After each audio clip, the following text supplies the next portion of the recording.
O governo concede anistia a Dilma por tortura e indenização de R$100 mil.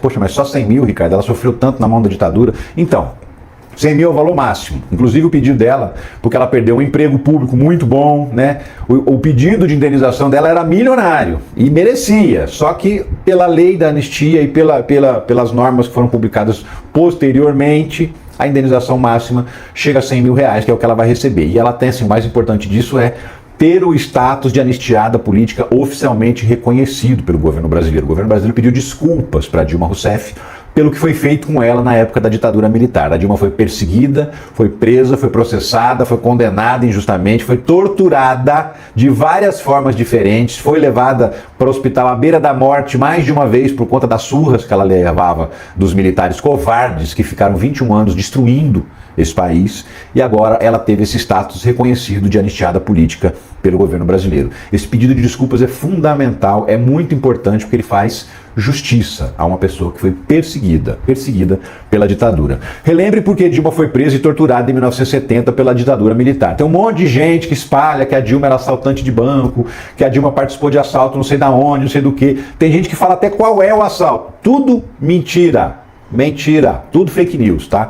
A Dilma foi presa porque ela fazia parte de uma organização de luta contra a ditadura militar, mas ela mesma nunca pegou em arma, nunca participou da luta armada, nunca participou de assalto a banco, nunca participou de nada disso. Ela simplesmente foi presa porque ela era uma integrante de uma organização que lutava contra a ditadura militar, lutava contra a repressão da ditadura militar. Foi presa, foi levada para a delegacia, depois foi parar no DOPS, foi torturada com outras mulheres, torturada de forma bárbara, para tentar fazer com que ela entregasse companheiros. Ela não entregou, foi muito digna, muito decente.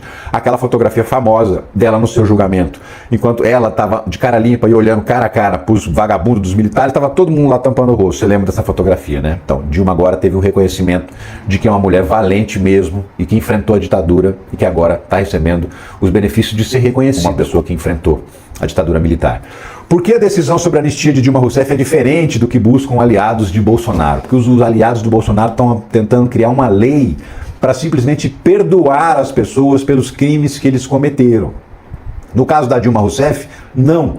Ela simplesmente foi reconhecida como alguém perseguida, como quem foi processada e condenada injustamente. Ela não fez nada para passar por tudo que ela passou.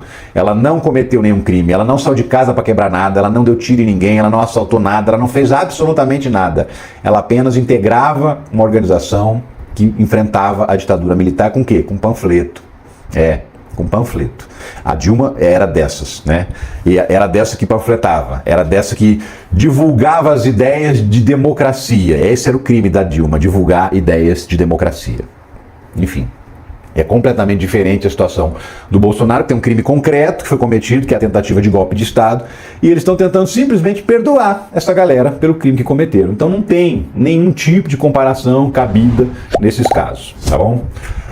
Vamos seguir. Saiu pesquisa de novo de avaliação do governo Lula. E qual que é a situação? Estabilidade, não subiu nem desceu. Continuou igual estava na última pesquisa que foi feita em março pelo IPESP, que é o instituto que soltou essa pesquisa agora. O governo Lula é aprovado por 40% da população e desaprovado por 54%. Tudo, só teve uma pequena oscilação dentro da margem de erro. Era 41, agora é 40, mas a desaprovação, que era 54, continua igual. O não sei também continua igual, não mudou quase nada, tá? Então, imaginava-se que fosse ter aí uma queda de popularidade por conta desse escândalo do INSS, mas na verdade nem aconteceu, ficou estável. Vinha melhorando a imagem do governo, a imagem do presidente, né? E ela parou de melhorar momentaneamente, mas isso não significa uma piora, significa uma estabilidade. É importante também deixar isso claro. E já que a gente falou em fraude do INSS, que é um dos motivos por essa estabilidade aí da aprovação do governo, tem uma assinatura de convênio importante aí com os Correios, para poder atender as pessoas que estão necessitando de ser atendidas porque tiveram descontos indevidos nas suas aposentadorias. Tem gente que, a maioria, 98% das pessoas já resolveram o problema pelo aplicativo Meu INSS ou pelo telefone. Dá um pouco de trabalho, está congestionado, mas as pessoas estão conseguindo. Mas tem gente que tem zero intimidade com tecnologia e não tem quem possa ajudar. Essas pessoas precisam de atendimento presencial, principalmente gente mais humilde, de localidades mais distantes, que tem mais dificuldade de acesso à internet. Para isso, então, o governo assinou um convênio com os Correios. Os Correios vão colocar 4.700 e tantas agências à disposição para atender essas pessoas. E por que os Correios? Porque os Correios é uma das poucas empresas do Brasil que tem unidades em todas as cidades do país. Todas as mais de 5.500 municípios tem uma agência ou um posto dos Correios. Então todo mundo vai conseguir ser atendido. Diferentemente das empresas que têm que dar lucro, né, que não são empresas estatais, que são feitas para dar lucro, o Correio está instalado em vários lugares que mesmo com pouca população, mesmo com pouco serviço a ser prestado, mesmo dando prejuízo naquela região, o Correio está lá porque aquelas pessoas têm direito de comprar um produto e receber esse produto pelo Correio, né? Não importa onde você more. Então, graças a isso, o Correio está espalhado no Brasil inteiro e por isso ele vai ajudar agora. O pessoal vai poder procurar o posto de Correio para poder fazer a sua reclamação, para receber de volta o dinheiro que foi tomado da sua aposentadoria. É isso. E isso vai ajudar muito, porque vai acelerar a vida dessas pessoas que têm dificuldade aí de resolver no celular, resolver no aplicativo, resolver pelo telefone. Tem gente que mora na zona rural, que não tem nem telefone por perto, ou se tem um celular ali, não tem sinal de internet, né? Enfim, não consegue usar. E todas essas pessoas serão beneficiadas a partir do momento que elas podem procurar o Correio para poder resolver o seu problema. É isso. Mas vamos seguir e falar do golpe ainda. A gente estava falando da tentativa de golpe do Rio de Janeiro. Segue o processo, né? Tá tendo audiência e tá todo mundo prestando depoimento de novo. Todo mundo que prestou depoimento na fase policial, que virou relatório da Polícia Federal, agora está prestando depoimento de novo para a Justiça, confirmando, reafirmando, contando coisas novas. Então, por exemplo, está tendo os grandes comandantes militares estão prestando depoimento, generais, brigadeiros da aeronáutica, estão falando tudo de novo, né? E olha só essa notícia aqui, da época do 8 de janeiro, tinha um chefe do Exército que já tinha sido nomeado pelo Lula. Ex-chefe do Exército nega ter impedido o PM de prender golpistas na noite do 8 de janeiro. O que acontece? Depois do quebra-quebra, todo mundo correu de volta para o acampamento. Lembra disso? A polícia foi lá para prender todo mundo. O governo já tinha decretado intervenção no Distrito Federal. O Ricardo Capelli já era o interventor na segurança pública em Brasília e foi lá com a equipe de policiais militares que eles iam entrar lá no acampamento golpista e prender toda aquela cambada de vagabundo. O que aconteceu? O Exército foi lá, colocou os tanques na frente, colocou uma tropa atrás e falou: aqui vocês não entram. E teve bate-boca, inclusive, e o general falou: minha tropa é maior que a sua. Falou pro comandante da Polícia Militar que estava tentando entrar lá para prender. E olha, essa fotografia aqui é exatamente o que eu estou falando. Ela descreve exatamente o que eu estou falando. Aqui você tem a rua, você tem policiais aqui no canto, ó, sem poder entrar, porque olha só o exército aqui, soldados perfilados, tanques de guerra apontados aqui para fora, apontados para quem está tentando entrar, e dispostos de uma maneira a proteger os vagabundos dos golpistas que estavam lá dentro no acampamento. O que aconteceu? Durante a madrugada, muita gente se mandou, fugiu, e aí no dia seguinte de manhã, quando foi todo mundo preso, na verdade não foi todo mundo, né? Muita gente já tinha fugido, inclusive, pelo que consta, gente graúda, familiar de militares. E é por isso que eles fizeram essa barreira aí para impedir a prisão, porque tinha parentes deles lá nos acampamentos golpistas, parentes dos próprios militares. Mas o comandante-geral deu uma de migué, né?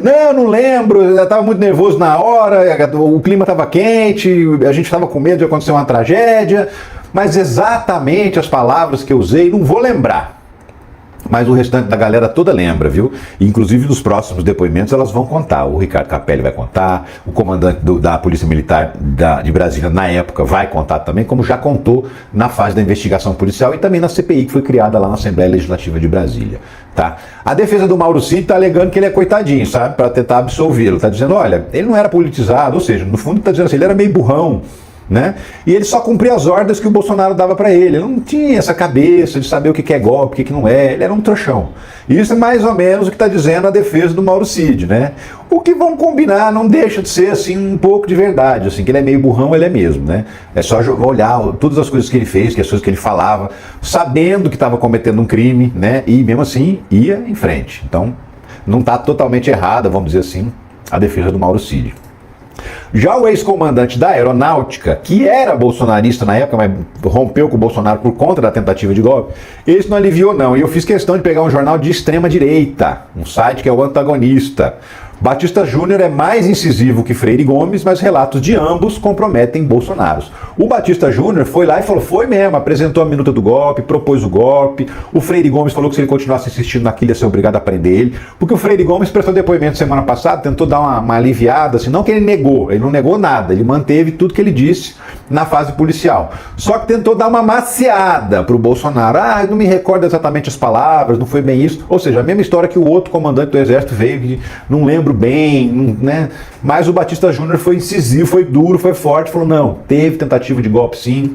o Bolsonaro propôs, o Freire Gomes ameaçou prender ele e só por isso ele desistiu. Ele não assinou a minuta do golpe, por quê? Porque não tinha o respaldo nem da Força Aérea, nem do Exército Brasileiro, mas tinha o respaldo da Marinha, como a gente já sabe, do Almirante Garnier. E aí, meu amigo, minha amiga, o Almirante Garnier está enroscado pelo seguinte: para se defender, ele convocou como testemunha de defesa o atual comandante da Marinha. E o que o atual comandante da Marinha fez? Ó, pulou fora. Comandante da Marinha de Lula pede para não depor como testemunha de trama golpista. O atual almirante Olsen, ele pediu ao Supremo Tribunal Federal para não ser testemunha de defesa do almirante Garnier.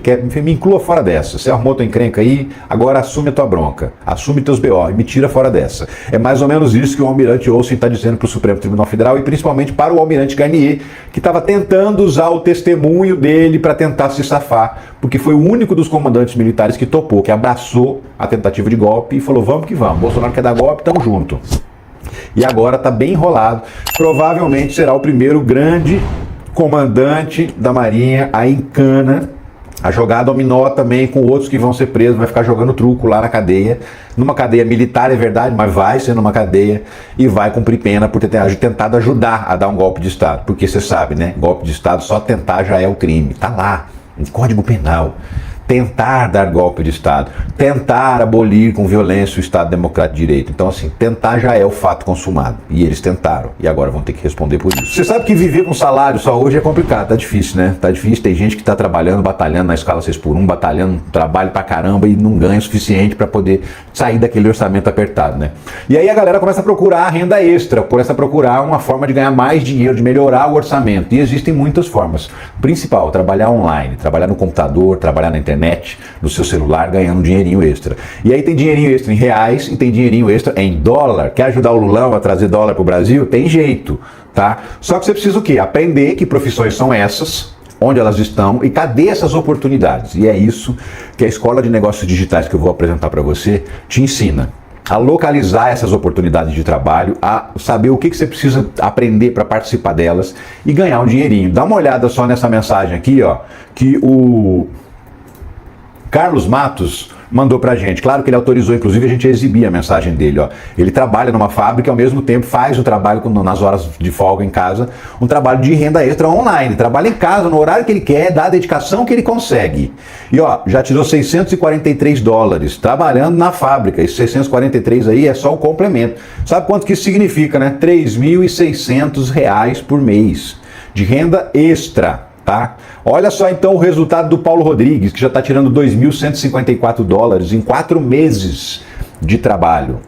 2.154 dólares, a gente está falando em 12 mil reais de renda extra por mês. Tá aí a mensagem do Paulo que não me deixa mentir, tá lá o recibo de pagamento, gente. 12 mil reais por mês. Existem muitas oportunidades. Dá uma olhada nessas todas aqui que você está vendo, ó. Tudo isso aqui são cursos para você aprender algum tipo de profissão online. Existem diversas profissões online. A minha mesmo é. Hoje em dia ela é. Eu trabalho aqui no meu escritório o dia inteiro, no horário que eu faço, que eu decido, né? Essa liberdade de poder morar em qualquer lugar, de morar em qualquer cidade, de trabalhar no horário que você pode, é fundamental, é importante também, inclusive para a gente atingir qualidade de vida, não só a questão da grana. Isso é muito importante. Então, ó, se eu fosse você, eu fazia o seguinte, clicava nesse primeiro link que aparece aqui na descrição do vídeo, logo em cima.